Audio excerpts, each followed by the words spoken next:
الہ الا اللہ۔ تیسرا سبق اشہد ان محمد الرسول اللہ، کہ اگر تمہیں اللہ تک پہنچنا ہے تو اس کا راستہ کیا ہے؟ حضرت محمد صلی اللہ علیہ وسلم کی اتباع کرو۔ ایک ہی راستہ ہے اللہ تک پہنچنے کا، ان کنتم تحبون اللہ فاتبعونی، اگر تمہیں اللہ سے محبت ہے تو کیا کرنا ہوگا؟ نبی کی اتباع کرنی ہوگی۔ ما آتاکم الرسول فخذوہ وما نہاکم عنہ فانتہوا، اللہ کے رسول جو کرنے کو کہیں کرو، اور اللہ کے رسول جس چیز سے روکے رکو، یہ دین ہے۔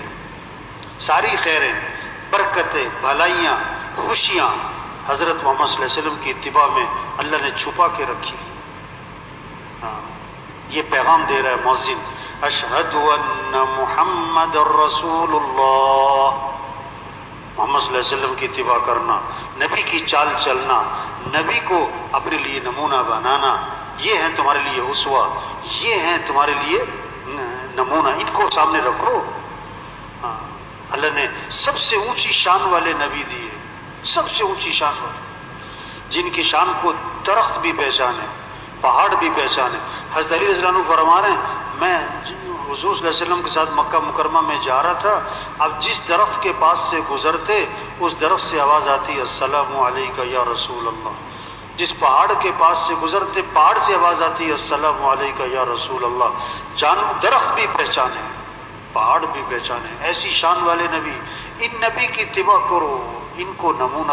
آدمی کسی نہ کسی کو فالو کرتا ہے نا، کسی نہ کسی کو بڑا بنا کے چلتا ہے، تو نبی کو بڑا بناؤ، نبی کی اتباع کرو، اپنی شکل، اپنی صورت، اپنی لباس، اپنی کمائی، اپنا خرچ، اپنی زندگی، ہر چیز میں نبی کی اتباع کرو۔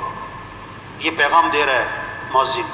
چوتھا سبق اذان کا، حی علی الصلاۃ، نبی کی اتباع میں سب سے اہم چیز نماز ہے، نماز ہے۔ تو صراحتاً مؤذن کہتا ہے حی علی الصلاۃ، آجو نماز کی طرف، آجو آجو، دکان چھوڑو، دفتر چھوڑو، گھر چھوڑو، بستر چھوڑو، میٹنگ چھوڑو، فنکشن چھوڑو، کھیل چھوڑو، نماز، نماز۔ صحابہ کرام کے بارے میں کیا آتا ہے؟ جب اذان سنتے بازار بند، دکانیں بند، تجارت بند، کاروبار بند، سب مسجد۔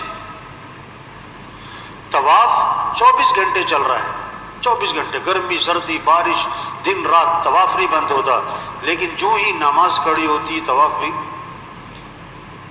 طواف جیسا عمل بھی نماز کے لیے کیا ہو رہا ہے؟ بند۔ اوہو، آج تو مسلمان کا کھیل بند نہیں ہوتا، جس نماز کے لیے طواف بند ہوتا ہے آج کے مسلمان کا کھیل بھی بند نہیں ہوتا۔ گراؤنڈ کے ساتھ مسجد ہے، مسجد میں اذان ہو رہی ہے، لڑکے کھیل رہے ہیں، کھیل رہے ہیں۔ صرف نماز نہیں، جمعے میں آپ کئی دفعہ دیکھو، جمعے کے وقت جو پڑھنے جا رہے ہیں آپ لوگ کرکٹ کا میچ کھیل رہے ہیں، آپ جمعہ پڑھ کے آ رہے ہیں کرکٹ کا میچ ہو رہا ہے۔ یہ کون ہے؟ مسلمان ہے۔ اسلام اور کفر میں فرق کرنے والی چیز کیا ہے؟ نماز، نماز۔ حی علی الصلاۃ، آجو آجو آجو نماز کی طرف۔ پانچواں سبق حی علی الفلاح، تمہاری کامیابی نماز میں ہے۔ صرف نماز برکت کی چیز نہیں ہے، صرف ثواب کی چیز نہیں ہے، ہاں، تمہارے مسئلوں کا حل بھی نماز میں ہے، تمہاری کامیابیاں بھی نماز میں ہے، تمہارا نفع بھی نماز میں ہے، تمہارے کاموں کا بننا بھی نماز میں ہے۔ کیسی عجیب بات ہے، جس نماز میں مسئلوں کا حل ہے، آج لوگ اس نماز میں اپنے کاموں کا حرج سمجھ رہے ہیں کہ میرے کاموں کا حرج ہو جائے۔ جس نماز میں نفع ہے وہ کیا سمجھ رہا ہے؟ میں نماز پڑھنے جاؤں گا میری دکان کا نقصان ہو جائے گا۔ توبہ توبہ توبہ۔ مؤذن چیخ چیخ کے روز کہتا ہے حی علی الفلاح، آجو کامیابی کی طرف۔ ساری دنیا کامیابی کی تلاش میں جا رہی ہے، ساری دنیا کی دوڑ لگتی ہے کامیابی کی تلاش میں، اور مؤذن بار بار کہہ رہا ہے حی علی الفلاح، آجو کامیابی کی طرف۔ چھٹا سبق فجر کی اذان میں اضافہ کیا، فجر کی اذان میں اضافہ کیا۔ الصلاۃ خیر من النوم، الصلاۃ خیر من النوم، نماز بہتر ہے نیند سے، نماز بہتر ہے نیند سے۔ اٹھ جاؤ اٹھ جاؤ۔ کیسے فجر میں سناٹا ہے محلوں میں، کالونیوں میں سناٹا۔ یہ تو آج کل جو تھوڑی بہت رونق ہے، یہ تو کس کی برکت ہے؟ کس کی برکت ہے؟ یہ تو رمضان کی برکت ہے۔ جیسے رمضانی حافظ ہوتے ہیں نا، رمضانی حافظ، اس طرح بہت سارے رمضانی نمازی ہوتے ہیں جو رمضان میں نظر آتے ہیں، پورا سال نظر۔ تو الصلاۃ خیر من النوم، نماز بہتر ہے نیند سے، اٹھ جاؤ۔ دیکھو زندہ آدمی کو سوئی چبھو، سوئی، زندہ آدمی کو سوئی چھوٹی سی، اس کی چیخ نکل جائے اور 6 فٹ کا جسم اچھل پڑے، اور مردہ کو خنجر مارو، وہ ٹس سے مس نہ ہو۔ جس کا دل زندہ ہوگا، اللہ اکبر اللہ اکبر، یہ آواز اس کو دفتر سے، بستر سے، میٹنگ سے، فنکشن سے اٹھائے گی اور نماز کو لے جائے گی۔ جس کا دل مردہ ہوگا وہ اذان پہ اذان سنے گا، ٹس سے مس نہ ہوگا۔ دل زندہ ہوتا ہے اللہ کی عظمت، اللہ کی محبت، اللہ کی بڑائی۔ یوم لا ينفع مال ولا بنون الا من اتى الله بقلب سلیم، وہ دن آنے والا ہے کسی مال والے کو مال فائدہ نہ دے گا، کسی کی اولاد کوئی کام نہ آئے گی، جو سلامتی والا دل لے کر آئے گا وہ کامیاب ہوگا، وہ کامیاب ہوگا۔ اذان کے پہلے 2 سبق مؤذن دوبارہ دہراتا ہے اذان میں۔ دوبارہ مؤذن نے کہا اللہ اکبر اللہ اکبر، اللہ سب سے بڑا ہے، اللہ سب سے بڑا ہے، لا الہ الا اللہ، اس کے سوا کوئی بندگی کے لائق نہیں، وہی ہے کام بنانے والا، وہی ہے نفع دینے والا، وہی ہے مسئلے حل کرنے والا۔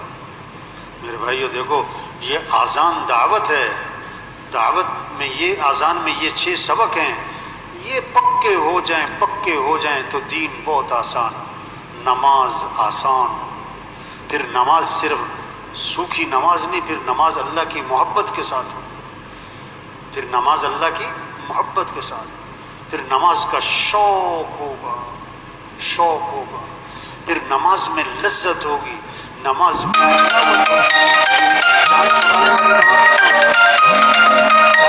والی نماز نہیں ہوگی، نماز میں دل لگے گا، دل لگے گا، دل لگے گا۔ پھر روزہ صرف کھانے پینے کا نہیں ہوگا کہ کھانا نہیں پینا نہیں، پھر روزہ اللہ کی محبت کے ساتھ ہوگا۔ ہاں، پھر آنکھ کا بھی روزہ ہوگا، پھر زبان کا بھی روزہ ہوگا، کان کا بھی روزہ ہوگا۔ آپ صلی اللہ علیہ وسلم نے فرمایا جو بری بات کہنا نہ چھوڑے اور برے کام کرنا نہ چھوڑے، اللہ کو کوئی ضرورت نہیں اس بات کی کہ وہ کھانا پینا چھوڑ دے۔ آپ نے فرمایا روزہ ڈھال ہے، جب تک کہ اس کو پھاڑ نہ ڈالے۔ صحابہ نے عرض کیا حضور روزہ کس چیز سے پھٹ جاتا ہے؟ فرمایا جھوٹ بولنے سے پھٹ جاتا ہے، غیبت کرنے سے پھٹ جاتا ہے۔ بالٹی میں سوراخ ہو، ایک اس میں پانی نہیں ٹھہرے گا، چاہے ٹیوب ویل کے نیچے رکھو۔ تو جب دل میں اللہ کی عظمت ہوگی، اللہ کی محبت ہوگی، پھر روزہ آداب کے ساتھ ہوگا، پھر روزہ جاندار ہوگا، پھر اس روزے سے تقوی پیدا ہوگا۔ روزے سے مقصود کیا ہے؟ تقوی ہے۔ اور روزے سے تقوی کب آئے گا؟ جب روزہ آداب کے ساتھ، جب آنکھ کا بھی روزہ ہو، غلط دیکھنا نہیں،